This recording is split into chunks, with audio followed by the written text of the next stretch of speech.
Hello dear friends, कैसे हैं आप? आई होप आप सब अच्छे होंगे। तो मैं आप लोगों के लिए लेके आया हूँ मेडिकल पैरामेडिकल कॉम्पिटिटिव एग्ज़ाम से रिलेटेड एजुकेशन, जहाँ पे आपको ओवरऑल जो एजुकेशन है वो मैं कोशिश करूँगा हिंदी में प्रोवाइड कराने की। हालांकि कुछ ऐसे टर्मिनोलॉजीज हैं जहाँ पे आप चाहकर भी हिंदी का यूज़ नहीं कर पाते, तो मैं उसको इजी से इजी तरीके से आपको समझाने की कोशिश करूँगा। तो डियर, आप जो फर्स्ट मेरे चैनल पे आए हैं तो आप मेरे चैनल को सब्सक्राइब करें, कमेंट करें और बेल आइकन को ज़रूर दबाएं, जिससे मेरे आने वाले जो वीडियोस हैं, जितने भी प्रकार के वीडियोस हैं, सबसे पहले आपके पास पहुँचें और आप उसका लाभ ले पाएँ। तो यहाँ पे आज हम डिस्कस करने वाले हैं मेडिकल से रिलेटेड जो मेन इम्पॉर्टेंट सब्जेक्ट है, एनाटॉमी। कई बार हमारे दिमाग में आता है एनाटॉमी है क्या। जनरल होता क्या है कि कोई भी स्टूडेंट गांव से या शहर से भी या रूरल एरिया का जो भी पर्सन आता है स्टडी के लिए, फर्स्ट टाइम वो विजिट करता है हॉस्पिटल या फिर कॉलेजेस में, तो वहाँ पे क्या चीज़ें सामने आती हैं कि जो लेक्चर दे कर के जाते हैं जो टीचर्स होते हैं वो ओवरऑल इंग्लिश में लेक्चर देते हैं। तो वहाँ पे कई बार क्या होता है कि जो इंग्लिश मीडियम के बच्चे हैं वो तो समझ जाते हैं, पर जो हिंदी मीडियम के स्टूडेंट हैं उनके साथ सबसे बड़ा ड्रॉबैक ये होता है कि कई बार होता है कि कुछ बच्चे समझ ही नहीं पाते। कई बार ऐसा होता है कि बच्चे समझ तो जाते हैं पर एक्सप्लेन नहीं कर पाते, और कई बार ऐसा होता है कि ना ही वो समझ पाते हैं ना ही बोल पाते हैं। लेकिन जो एक गैदरिंग में बैठे होते हैं जहाँ पे लड़के लड़कियाँ सभी लोग होते हैं, तो वहाँ पे कई बार होता है कि हम समझ में नहीं आया तो कुछ बच्चे हिम्मत करके पूछ लेते हैं, लेकिन कई बार ऐसा होता है कि हम हिम्मत नहीं कर पाते, पूछ नहीं पाते। अगर लेक्चरर ने बोला कि सभी लोगों को समझ में आया तो हम बोल देते हैं जी सर बिल्कुल आ गया, लेकिन एक्चुअल में वो हमें पता है कि हम उस चीज़ को नहीं समझ पाए और स्ट्रगल करते हैं। ये मेहनत करते करते कई बार थोड़ा बहुत समझ में आता है, जिसकी वजह से हमारा जो सब्जेक्ट है वो कई बार पीछे रह जाता है। और ज़्यादातर मैंने देखा है मेडिकल्स में कि एनाटॉमी और फिजियोलॉजी जैसे सब्जेक्ट है जिसमें ज़्यादातर बच्चे जो होते हैं वो पीछे रह जाते हैं, उनके नंबर कम आते हैं या बैक हो जाते हैं। तो मैं ज़्यादा समय बेकार करते हुए आपको सीधे से सीधे ले चलता हूँ पॉइंट अप में, सीधे से सीधे आपको ले चलता हूँ अपने मेन सब्जेक्ट में कि एनाटॉमी क्या है। अभी कई बार दिमाग में आता है हमने स्टार्ट तो कर दिया स्टडी, लेकिन एनाटॉमी नहीं समझते। मैं आपको वो सरल से सरल तरीका बताऊंगा, हिंदी में बताऊंगा, जहाँ ज़रूरत पड़े तो हिंदी इंग्लिश मिक्स करके बताऊंगा, पर ऐसे बताऊंगा कि आपको टोटली वो समझ आए, और समझ भी ऐसा आए कि आप 1 से 2 बार इस वीडियो को रिवाइंड करके देखेंगे तो आपको फिर कुछ और स्टडी करने की ज़रूरत नहीं पड़ेगी। जस्ट लाइक आप समझ जाएंगे कि हिंदी में ये है और इंग्लिश में ये है। कई बार ऐसा होता है कि हम थोड़ा बहुत समझते हैं लेकिन लिख नहीं पाते। रटी हुई चीज़ें क्या होती है, एंड टाइम पे अगर कोई सेंटेंस भूल गया, कोई बीच का एक लाइन भूल गया, एक वाक्य भूल गया, तो आगे का पूरा ख़त्म हो जाता है, हमें बिल्कुल याद नहीं होता। यहाँ पे अगर जो चीज़ आप समझते हैं, कोई चीज़ अगर आपने समझ ली है तो वो किसी न किसी तरीके से आपका माइंड उसको लिख लेगा। लेकिन अगर आप किसी चीज़ को समझ नहीं रहे हैं, बस याद किया हुआ है इसके बाद ये बीच का कोई भी कोई सेंटेंस अगर स्किप हो जाता है तो हम उसको कंटिन्यू नहीं कर पाते। तो चलिए हम यहाँ पे ऐसी स्टडी करेंगे जो पढ़ेंगे भी और समझेंगे भी फन के साथ। ओके, तो सबसे पहले आते हैं anatomy. Anatomy, what is the anatomy? Anatomy क्या है, हम क्या समझते हैं एनाटॉमी के बारे में? तो एनाटॉमी इन द सेंस किसी स्ट्रक्चर के बारे में स्टडी करना ही एनाटॉमी कहलाता है। अभी आप बोलेंगे सर स्ट्रक्चर के बारे में समझना इन द सेंस स्ट्रक्चर, यस। हम यहाँ पे ह्यूमन एनाटॉमी की बात नहीं की, हमने एक एनाटॉमी की बात की है। एनाटॉमी क्या होती है? एनाटॉमी किसी भी स्ट्रक्चर के बारे में स्टडी करना एनाटॉमी होती है। अब अगर बात करेंगे यहाँ पे ह्यूमन एनाटॉमी की, तो ह्यूमन एनाटॉमी का मतलब है कि हम शरीर के अंगों के बारे में बॉडी के स्ट्रक्चर के बारे में स्टेप टू स्टेप स्टडी करेंगे, वही ह्यूमन एनाटॉमी है। तो जाहिर सी बात है आप इसको अपने लैंग्वेज में भी कन्वर्ट कर सकते हैं कि बॉडी के बारे में जानकारी लेना ही ह्यूमन एनाटॉमी है, राइट। ह्यूमन बॉडी के स्ट्रक्चर के बारे में जानकारी लेना ही ह्यूमन एनाटॉमी है।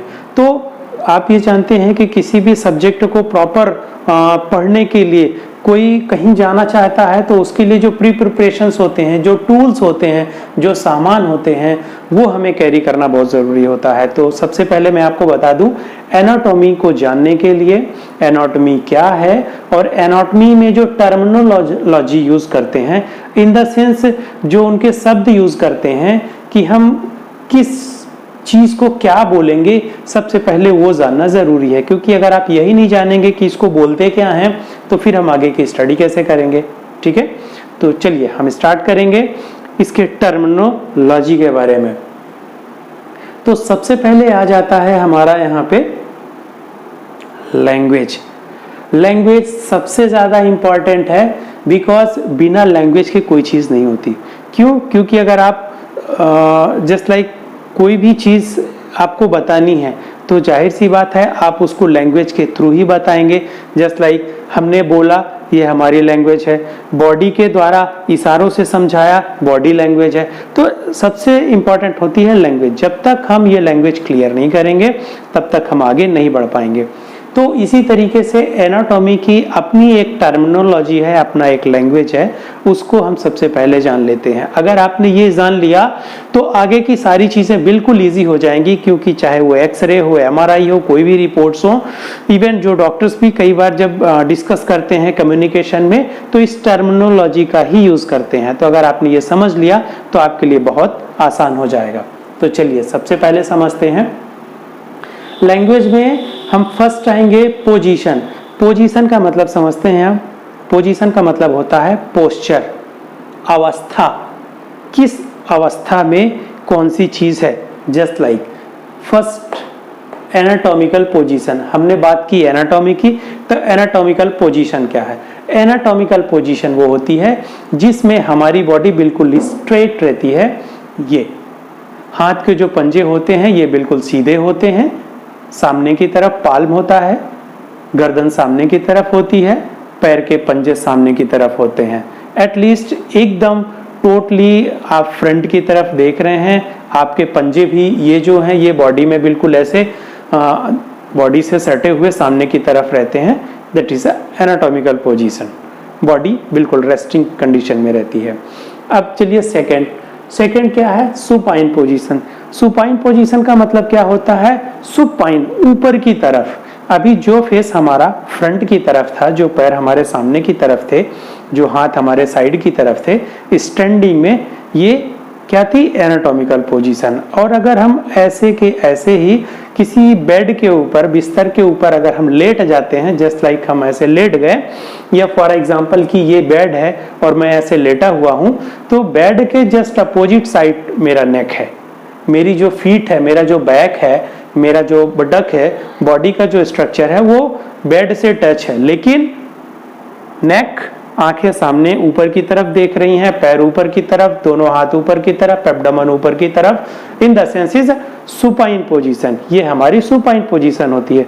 अच्छा, इसके बाद आ जाता है prone position.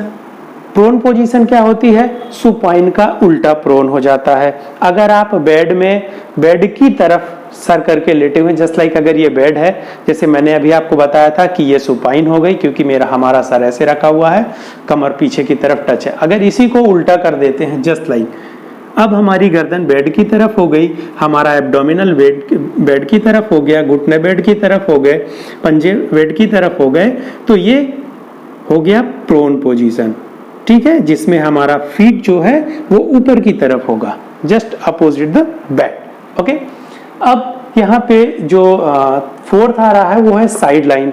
Side line in the sense कि वो अवस्था जिसमें हम बेड में ना तो सुपाइन में हैं और ना ही प्रोन में हैं, हम बिल्कुल साइड में हैं। इसको हम करवट भी बोल सकते हैं। हम करवट की कंडीशन में हैं, बॉडी स्ट्रेट है, that is a side line. Okay, fifth is lithotomical position. ये पोजीशन बहुत कम यूज़ करते हैं, ड्यूरिंग डिलीवरी हम इस पोजीशन का यूज़ करते हैं।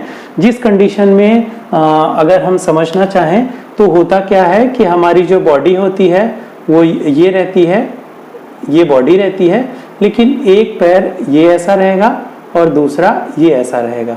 ये ड्यूरिंग डिलीवरी इस पोस्चर का यूज़ करते हैं, अदरवाइज इसका यूज नहीं होता है। ठीक है, ओके। फिर सेकंड, अभी हम ये लैंग्वेज की ही बात कर रहे हैं। लैंग्वेज में जिसमें कि पोजीशन होती है, पोजीशन में 5 प्रकार की पोजीशंस होते हैं।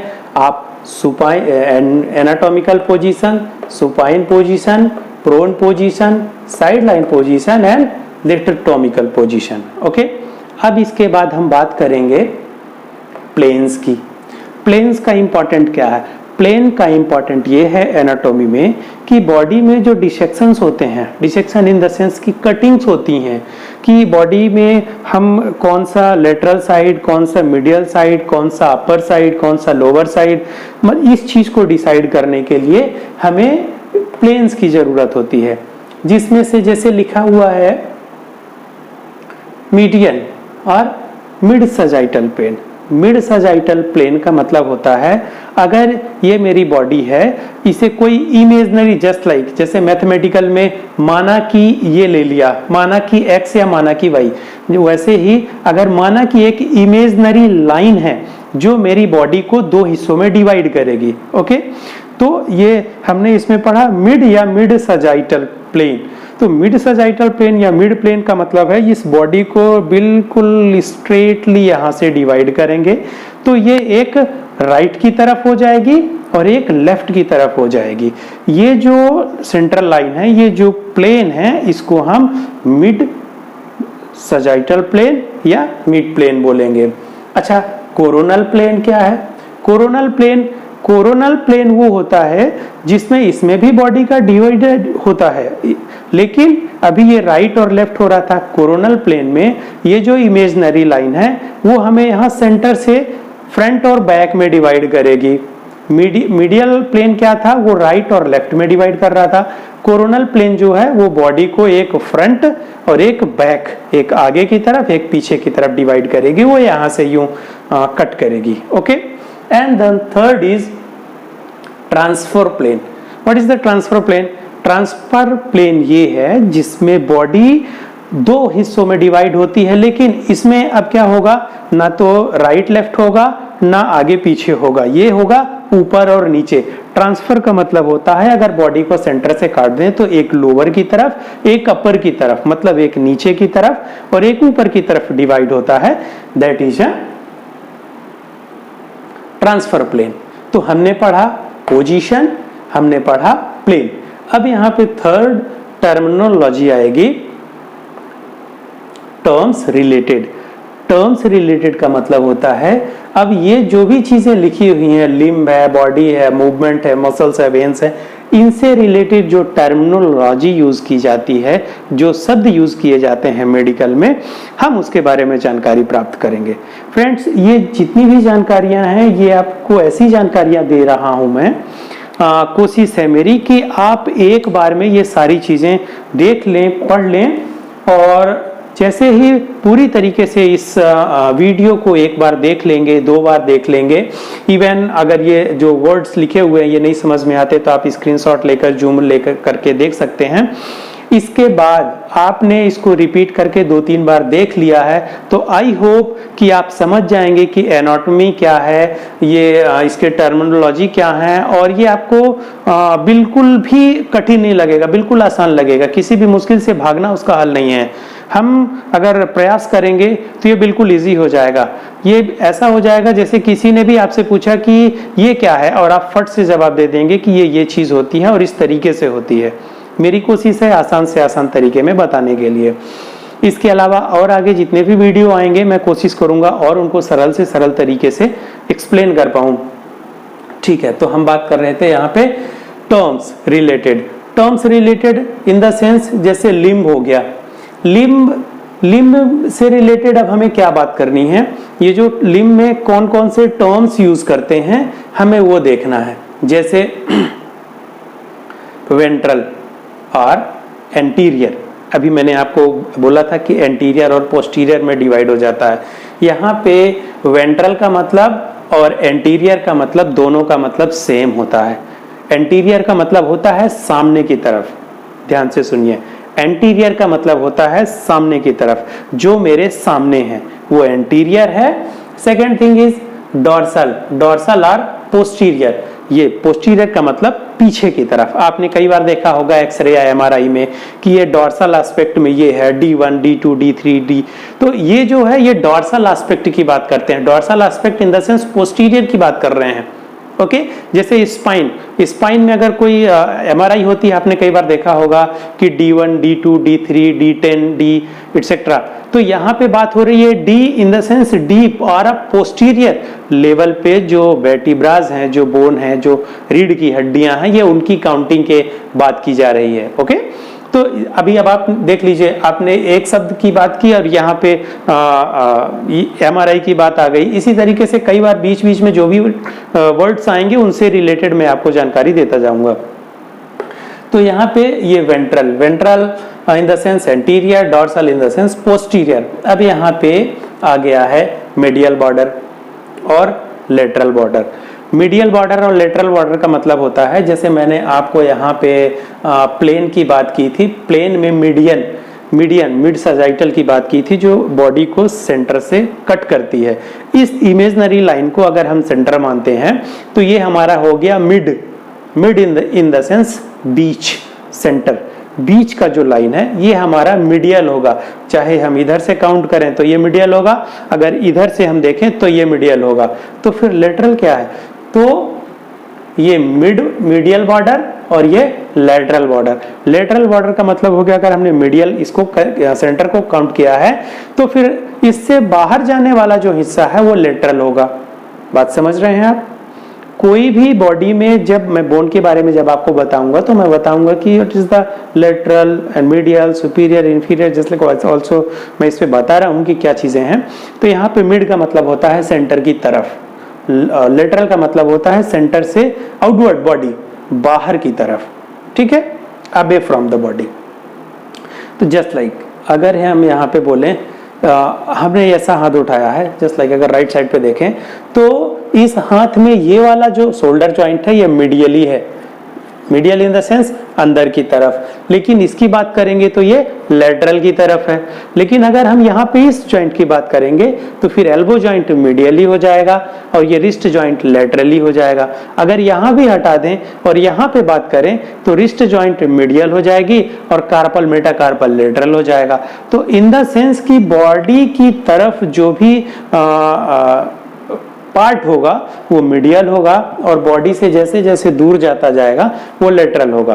तो एक बात आप समझ लीजिए, ये हमारी बॉडी है, ये हमारा मिड पॉइंट है, अंदर की तरफ ये मीडियल हो गया और यहाँ से बाहर की तरफ जाएंगे तो लेटरल, यहाँ से बाहर की तरफ जाएंगे तो लेटरल, और अगर बाहर से अंदर की तरफ आएंगे तो मीडियल। ओके, तो यहाँ पे हमने क्या देखा, ये एंटीरियर सामने की तरफ, पोस्टीरियर पीछे की तरफ, मीडियल मिड अंदर की तरफ, लेटरल बाहर की तरफ। अब यहाँ पे टर्म्स आ गया प्रॉक्सिमल, प्रॉक्सिमल और डिजिटल।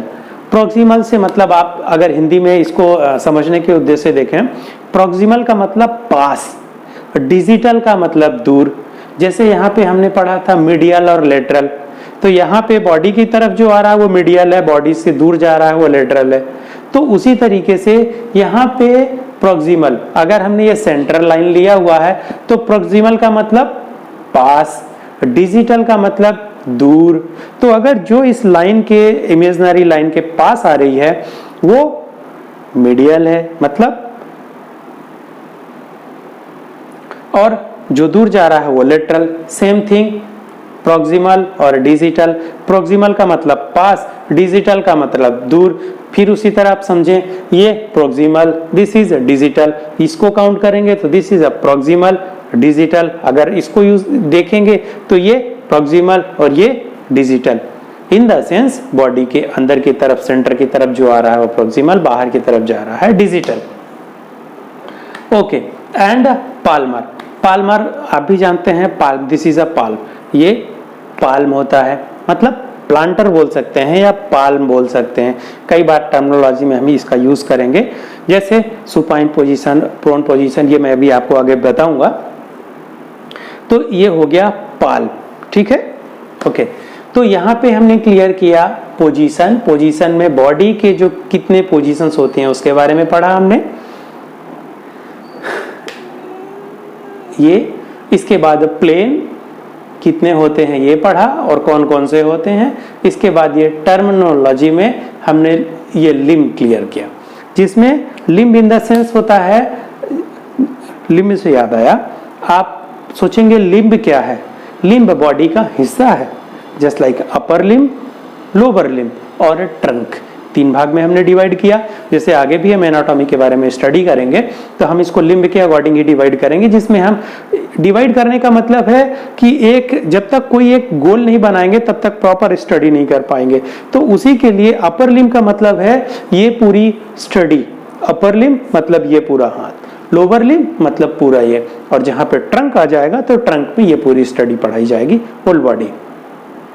तो यहाँ पे हमने लिम्ब लिखा है, लिम्ब का मतलब होल बॉडी आ जाती है, ठीक है। जब हम बोलेंगे अपर लिम्ब तो ये आएगा, हाथ आएंगे, लोअर लिम्ब पैर की तरफ चले जाएंगे, जहां ट्रंक आएगा तो ट्रंक में सेंटर बॉडी आ जाएगी। ओके, यहाँ पे आ गया बॉडी मूवमेंट्स। अब चलते हैं, important thing is body movements.